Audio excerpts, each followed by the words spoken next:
Señora presidenta, señorías, señor ministro, en el reciente Comité de Ministros que se celebró a comienzos de este mes en Viena, estuvo sobre la mesa el informe del secretario general del Consejo de Europa sobre la situación de la democracia, los derechos humanos y el Estado de Derecho en Europa. En la presentación de este informe, el secretario general del Consejo de Europa, señor Jagland, señalaba que los derechos humanos, la democracia y el Estado de Derecho se enfrentan en la actualidad a una crisis sin precedentes desde el fin de la Guerra Fría. Se observa un incremento de graves vulneraciones de los derechos humanos, corrupción, inmunidad, impunidad, trata de seres humanos, racismo, discurso del odio y discriminación, y todas estas graves vulneraciones se ven en el conjunto del continente. Los derechos humanos están también amenazados, señalaba el secretario general del Consejo de Europa, por las repercusiones de la crisis económica y por el crecimiento de las desigualdades. Ante esa perspectiva, tanto el Consejo de Europa como sus Estados miembros deben actuar con rapidez para poner fin a esta erosión de derechos fundamentales.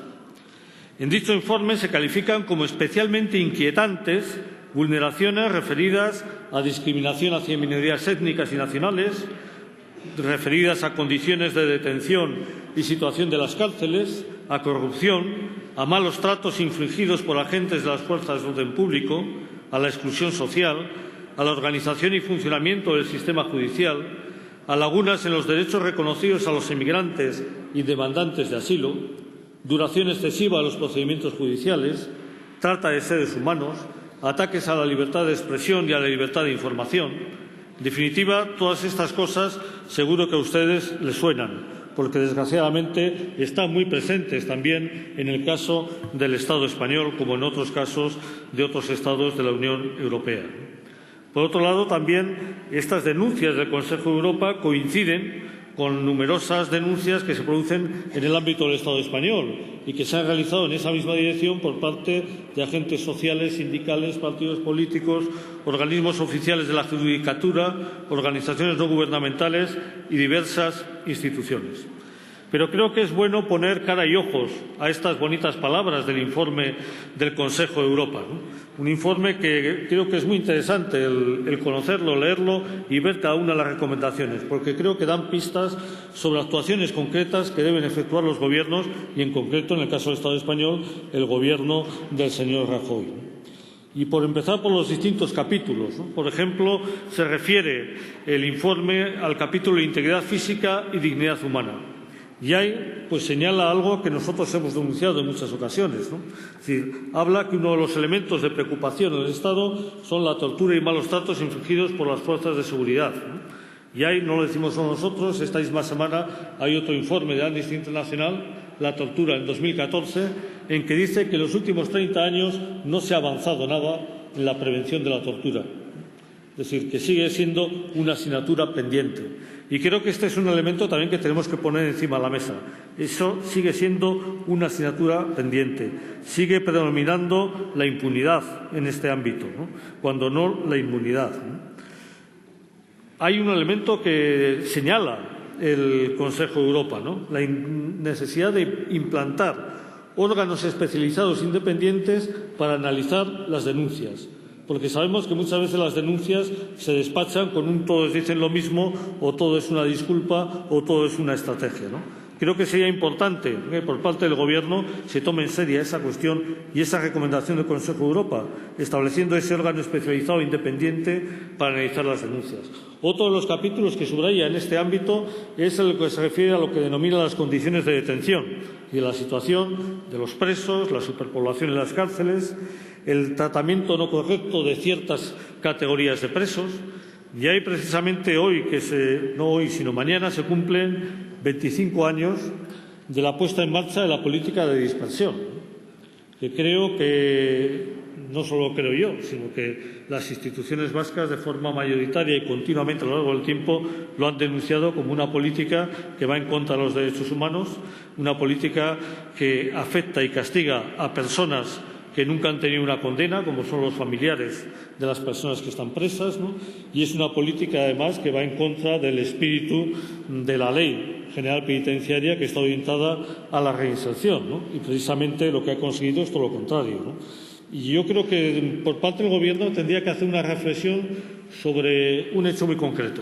Ustedes desde el principio han dicho que el objetivo de la dispersión era que ETA no controlase a los presos, 25 años después ha sido un fracaso ese objetivo, porque siguen diciendo que el problema es ese mismo. Simplemente eso tendría que ser razón suficiente para cambiar la política. Es decir, el fracaso total en el objetivo inicial y mantenerlo en el tiempo después de 25 años. Para mí es más importante que ese fracaso es la injusticia que se comete de continuo con todas esas personas que tienen que recorrer 1.500 kilómetros semanales, que se ven castigadas, ¿no? Insisto, sin tener ninguna pena, sin haber cometido ningún delito, sin que haya ninguna sentencia judicial que les condene, ¿no? Y no solo la incomodidad, ¿no? Sino que se han producido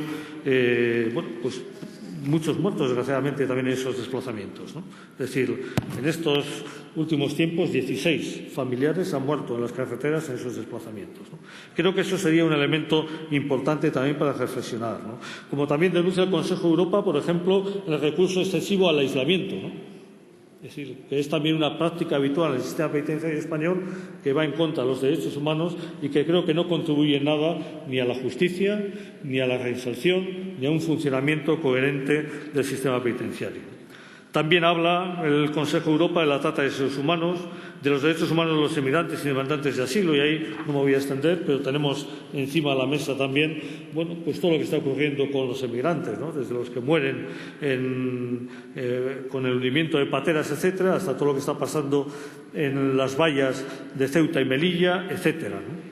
También otro de los capítulos que dedica el Consejo de Europa es a la justicia y al Estado de Derecho, y ahí habla de la organización y funcionamiento de la justicia y, sobre todo, subraya, ¿no?, el peligro de la injerencia de los ejecutivos en el funcionamiento de la justicia y en la falta de confianza de la gente en la justicia. Creo que es un elemento también fundamental, ¿no? Creo que también la interferencia, en ciertos casos, de la política en el ámbito judicial ha sido nefasto y ha contribuido también a muchas injusticias y a generar más conflictos de los que había, ¿no? Y ahí me voy a referir simplemente a ese eslogan continuo que se ha arguido durante mucho tiempo, que todavía algunos arguyen, de que todo es ETA, por ejemplo, ¿no? Es decir, eso ha ido en contra de la justicia, ha ido en favor de la injerencia del ámbito político en la justicia, en contra de la independencia de la justicia, y ha generado muchas injusticias, ¿no? Otro de los capítulos también dentro de justicia y Estado de Derecho es el ámbito de la corrupción, y ahí se refiere el Consejo de Europa a la financiación de los partidos políticos, a la impunidad penal en esos ámbitos, a la corrupción en el seno de la administración pública.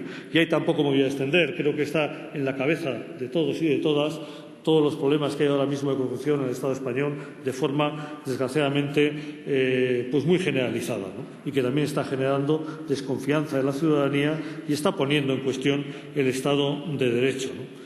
Otro de los capítulos también dentro de este ámbito, el blanqueo de capitales. Ahí podríamos referirnos también a todo el ámbito del fraude fiscal, que, como ustedes saben, yo he repetido muchas veces desde esta tribuna, que es uno de los elementos fundamentales y uno de los déficits estructurales del Estado español.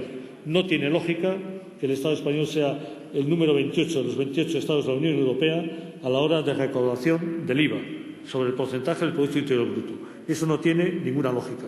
Como no tiene ninguna lógica que la recaudación por impuesto a sociedades ocupe el puesto 23 o 24, según los casos, de 28, mientras que la recaudación por IRPF sí que está por encima de la media. Está alrededor del puesto 10º, que es el puesto que correspondería en todos los impuestos, ¿no? Bueno, pues esa inacción frente al fraude fiscal también ataca a la justicia y al Estado de Derecho, ¿no?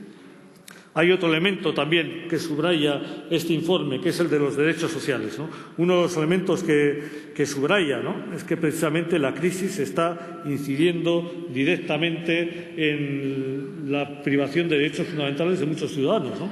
Y ahí podíamos hablar, como hablan pues desde los informes FOESA, por ejemplo, sobre la precariedad y cohesión social en el Estado español, sobre la pobreza y condiciones de vida de la infancia de Cáritas. Es decir, también no tiene lógica que el Estado español sea uno de los estados de la Unión Europea con mayor índice de pobreza infantil. Bueno, eso también está afectando a derechos fundamentales y está afectando al Estado de Derecho, ¿no? Como está afectando al Estado de Derecho dentro del capítulo de democracia que señala el informe del Consejo de Europa, lo que se refiere a las libertades políticas, ¿no? Es decir, a la libertad de expresión y a la libertad de prensa, ¿no? Y aquí quiero hacer un pequeño subrayado sobre el ámbito de Internet, ¿no? Que está últimamente bastante en boga, sobre todo lo que se refiere a Twitter, ¿no? Creo que hay que tener mucho cuidado con la preservación de los derechos y libertades, ¿no? Y efectivamente hay mucha gente que utiliza estos ámbitos pues para cosas impresentables, como lo hemos visto esta misma semana, ¿no? Que son totalmente denunciables y condenables, ¿no? Pero quizá lo que todos deberíamos hacer, ¿no?, empezando por los medios de comunicación, ¿no?, era no dar tanto pábulo a ese tipo de tuits, ¿no? Al final, el retuiteo continuo pues lleva a la máxima expresión, ¿no? Quizá había que ir por la vía de bloquear, ¿no?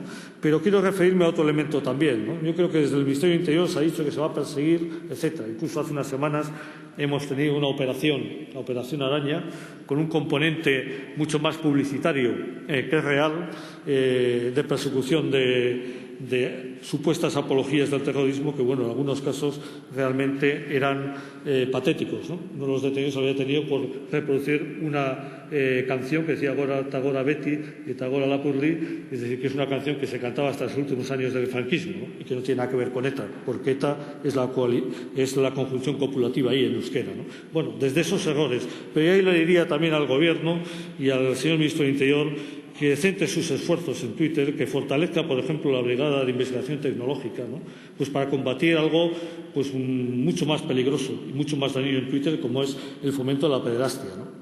Ya ahí ustedes tienen 54 personas para cubrir un espectro de 28 millones de internautas con unos medios muy limitados y no pueden hacer todo lo que deberían hacer, quizá igual porque les ocupan en otros ámbitos menos lógicos, ¿no? Mientras que hay, por ejemplo, ciudadanos privados que han logrado ya pues desactivar 4.000 cuentas en Twitter, ¿no?, con su actuación, ¿no? Creo que eso sería una labor del propio Gobierno, ¿no? En definitiva, señoras y señores, y señora presidenta, voy acabando ya, creo que este informe tiene que ser un motivo de reflexión del Gobierno y tiene que impulsar al Gobierno a tomar medidas precisamente para garantizar, ¿no?, que los derechos fundamentales, esos derechos fundamentales que están siendo erosionados por todo ese tipo de circunstancias. Señor Larreina, tiene que finalizar. Sí, le digo que he acabado ahora mismo. Y la frase que un tiempo tasado. Sí. Todos esos derechos fundamentales que se han ido erosionando sean tomados en cuenta por el Gobierno y vaya tomando medidas para restablecerlos, ¿no? Y ese es el sentido de esta interpelación. Gracias, señor Larreina. Señor Ministro de